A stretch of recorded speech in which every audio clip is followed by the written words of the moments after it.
Iyon oh!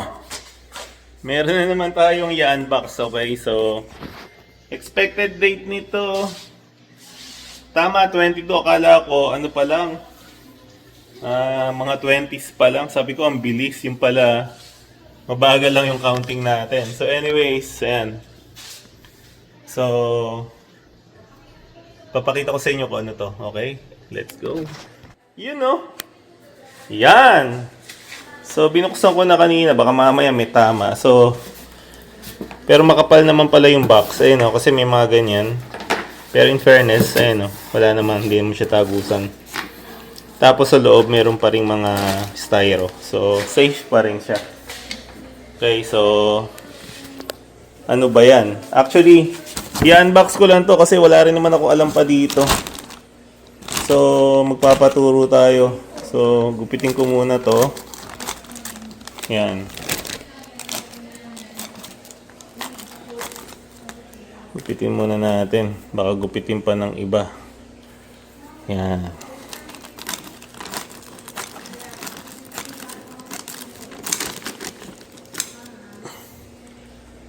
Yan. So, ngayon guys, kailangan ko tong ibaba kasi ibaba at yan. Yan, para kita nyo ako. Ang kapal naman ng padding mga styro. So, yan.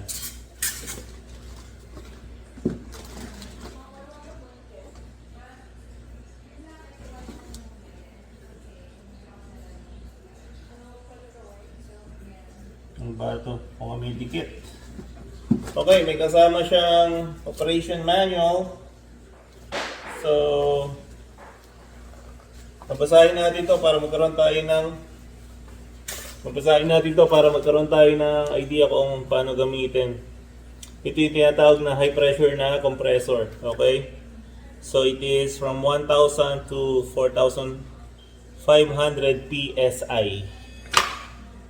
Okay. Ito yung common problem daw, overheating. Okay?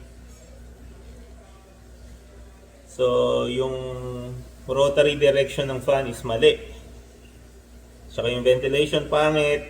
Tsaka masyadong matagal yung paggamit. So, yun yung mga cause nun. And then, pag ginamit mo siya, dapat not more than 1 hour daw na yung continuous. Okay, so ngayon alam na natin. So pagka yung breaker nag-jump, meron siyang reset button, which is good. Tapos, hindi rin siya advisable na i-plug in mo lang sa extension, yung long strip. Maganda directly sa wall socket. Pagka yung inside pressure daw is high, so open lang natin yung drain valve para ma-release. And then ito, yung isa pa, pag slow daw yung feeling niya, baka yung gasket niya may leak. So, kailangan natin i-tighten. Ito, hindi natin alam to kung saan ito nakalagay. Yung piston ring, baka palitin. So, since bago siya, hindi pa natin puproblemahin yan. I'm hoping. And then yung baka sumabog daw yung safety valve. So, pagka nagkaroon ng smoke, high oil temperature, so dapat i-stop and i-cool down. Pag noise at saka nagsishaking siya, baka may damage ang bearing or loose yung belt or yung ground ay hindi flat. And then, yun, yung mga info na dapat nating malaman. Okay? So,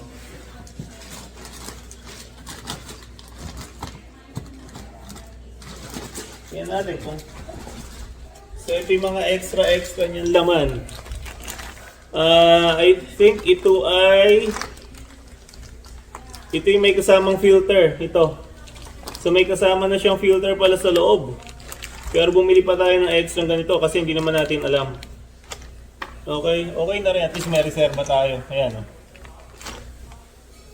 Ito kasi, para hindi ron magkaroon ng moisture yung loob ng tangke. Kaya dapat gagamit ka ng ganito. Hindi dapat directly connected lang sa compressor. So meron siyang mga ganito. Ito siguro yung nag-absorb ng moisture. Itong mga maliliit na parang bulak. Okay? Meron siyang mga kasamang gasket. May kasama rin siyang thermometer. Ayun, marami siyang gasket. Tsaka yung parang tornilyo nila na may plastic head. So, hindi natin kabisado pa, so it's hard to explain. So, yan yung isa sa kasama, okay? So, kung bibili kayo, wag na kayong bumili ng extra ganito for a while kasi meron naman pala. Pero since nakabili na tayo, talagang ganun. May extra na lang. So, meron din siyang ano ba to? Para siyang pump. Maliit na pump. May kasama siyang maliit na pump. Ayan, no? Ayan, may kasama siyang maliit na pump. Hindi ko alam kung para saan yan. Okay. What else? And then yung hose.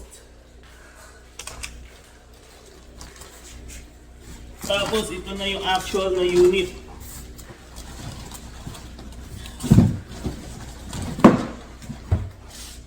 Ito na. So, ito na yung actual na unit natin. Ayan. May suction siya. Ayan, oh. Para pagka siguro nilagay mo sa flooring para stable. Ayan, oh. Pag ginanyan mo. Kasi nagba-vibration daw yan. Okay, so sana hindi siya... Mukha naman siyang bago. Yeah, mukha siyang bago. So, dapat lang. Kaso may mga dikit-dikit lang yung... Okay, pakita ko. Okay, ito yung actual unit. Mukha naman siyang bago. Ayan, oh. Actually, bagong-bago. Meron lang... Ito siguro yung dikit. Dumikit lang yung papel or what. Ayan, oh. Naalis natin. Yan, mukhang nalagyan ng pandikit. So, other than that, alam tayong reklamo. Mukha namang, kasi baka mamaya ka ako, yung second hand yun na ibigay sa atin. So, ito yung brand. Okay, so bakit ito yung kinuha ko? Dahil ito yung popular sa Pilipinas at ito rin yung ginagamit nung brother-in-law ko. So, tsaka kaya ito rin yung kinuha ko at least mag-guide ba niya ako kung paano ko gagamitin. Okay, so hindi natin alam kasi kung paano to dahil first time natin to. Please, attention, please replace this one to before. So, palagay ko ito ilalagyan ng langis. Okay, so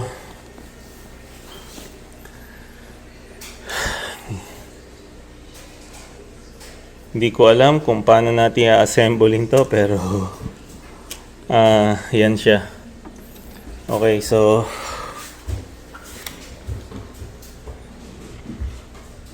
yan. Oh, ito siguro yung release. Okay, ito siguro yung binabatak pag yung puno natin puwersahin at hindi naman natin kabisado pa yan. Okay.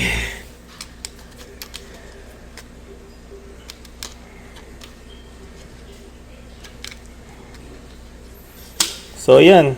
So, bagong-bago guys. Mainit-init pa. Yan. So,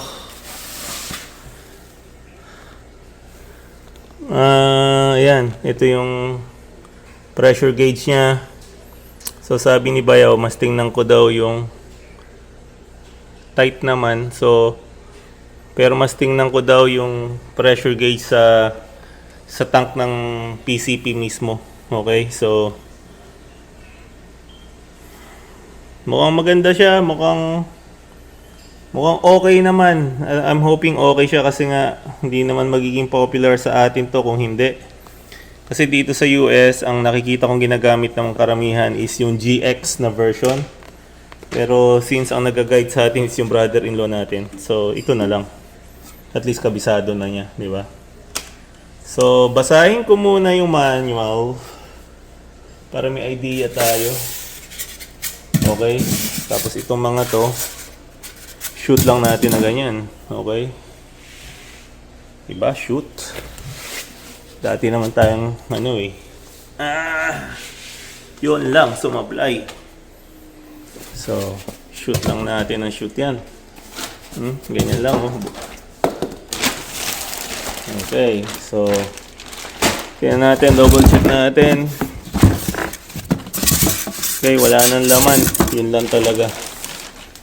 Okay, so lagay na natin to dyan. Lagay na natin to dyan. Yan. Lagay na natin mga yan dyan. At baka makadisgrasya pa. Yan. Okay, mabigat siya. In fairness, napakabigat. So, yan, di ko lang alam ba't may mga dikit na ganito. Ayan, oh. Yan, may mga dikit. Bakit hindi malinis yung kable? Okay, so yan, ano pa reklamo natin? Mamaya at saka na tayo magreklamo kung may diferensya. Sana wala naman. Packaging, okay ang packaging. Tsaka ang kapal nung ito. See? Kahit hinagis-hagis nila siguro to. Wala akong nakitang sira sa loob eh. At saka maganda, meron talaga silang balot na balot nito. So, sana hindi siya nasira. Otherwise, yari tayo. Okay? So, hanggang dito na lang muna at magbabasa muna tayo. Ito yung manual natin. Oh, yan. So, yung installation, babasahin ko muna kung paano. Tsaka ko kayo i-update. So, for now, ganyan lang muna. Unboxing lang. Pasensya na sa hindi masisihan sa unboxing natin. Kasi nga, hindi natin kabisado. We need to ask kung si Bayaw kung ano pa ilalagay natin, lalo na doon. I think may nilalagay doon. Okay? So, paano pa? Alam nyo na. Shout out kay Bayaw Jordan. Ayan. Merry Christmas sa inyong lahat. At ito muna tayo, pagkakabisihan natin. Babayu!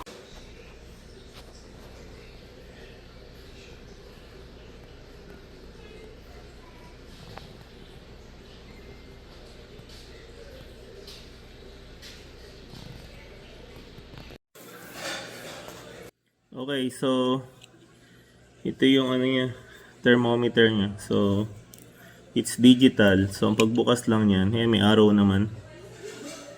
Nakalagay arrow down. So i-push nyo lang all the way there and then ganun nyo lang. Yan.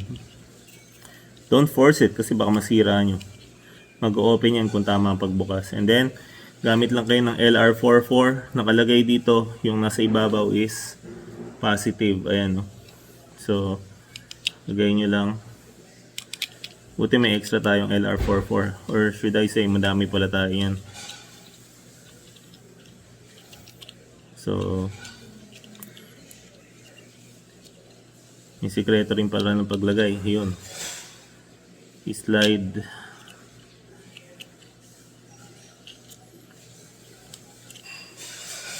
Yan. So, pag nakabit na, yan, oh. Yan. Okay? Yan. So, umaandar na siya. Pag umaandar na siya, doon nyo siya ipapasok actually ito. So, ikabit ko lang. Yan.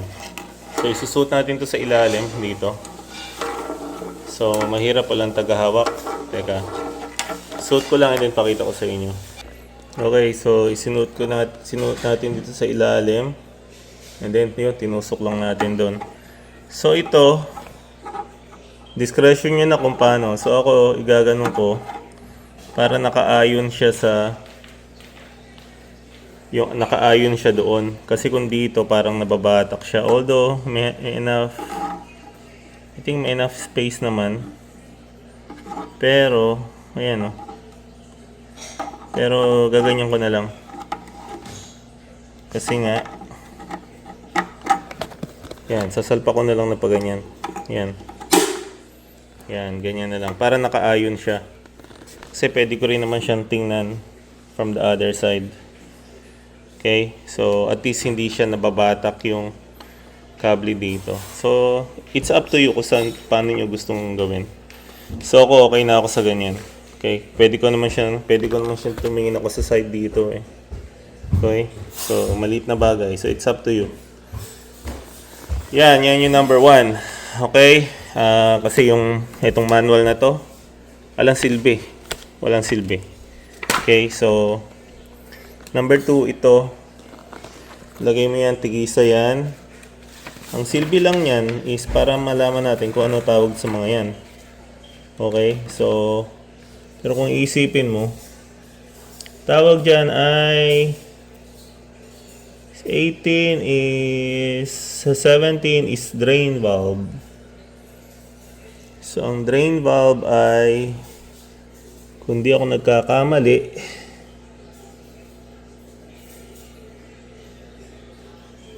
kasi nasisaksakan. Okay, so basta yung isa dyan, drain valve. Yung isa ay number 9, pressure relief valve. Okay, so ito yung pressure relief valve. Okay, and then ito yung drain valve, number 17. Okay, tapos ito ang ilalagay mo dito. Okay, so lalagyan siguro natin siya ng Teflon. I think yun ang maganda ilagay dito, Teflon. Okay. And then ito nakalagay, itong cup na to, actually nakalagay dito. Yung cup na to nakalagay dyan. So nakalagay agad dito, makikita nyo, replace this one ng breathing rod. So ito yung breathing rod na yun. Okay? So yan lang yung ginawa natin. Tapos ito yung hose kasi water cooled siya. So ito yung inlet. Okay? Kasi ito yung it goes to the pump para mag-suction ng water. Okay? Ito yung outlet natin kasi yung tubig lalabas din dito. And ang recommended nila is at least less than 5 gallons yata.